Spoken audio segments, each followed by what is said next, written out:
everyone, it's Teacher Bonnie again with the topic, my favorite food.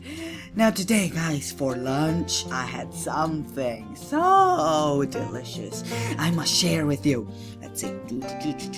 I took a photo of it. I just had it just now for lunch at 12 something. Okay, so this one. Dun, dun, dun. You see it?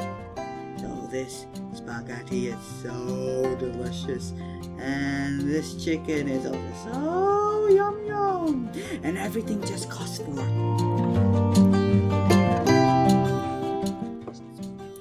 Yeah, okay, so that's what I had for lunch. Okay, and today we are going to talk about the word lunch as well.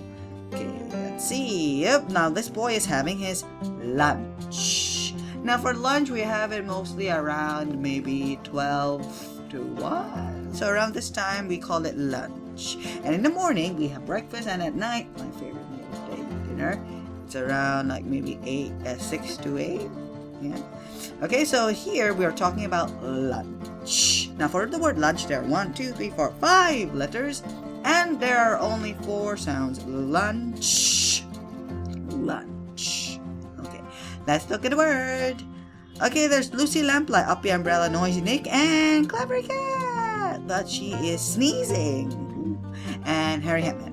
So here we have CH. Now CH, there's a story about CH. Now Harry Hatman's hat is very hairy, and hair keeps falling down from his hat. So when Clever Cat is next to Harry Hatman's hat will that means Harry Hatman's hat's hair will drop on Clever Cat's nose. Drop on Clever Cat's nose, and Clever Cat will make a little sound. Yeah, because Clever Cat is very gentle. She don't say achoo. Okay, not achoo. She only makes a sound, a small sound. Okay, so when CH is together, they say Clever Cat says a small sound. Okay, so it's lunch. Okie dokie. Now let's look at the word. I mean, it's your turn to spell it. Okay, now let's look at the answer. It's L-U-N-C-H. L-U-N-C-H. Lunch. What will I have lunch? I mean, what will I have for lunch tomorrow? It's always so hard to think. Maybe the spaghetti again. See you guys in the next video.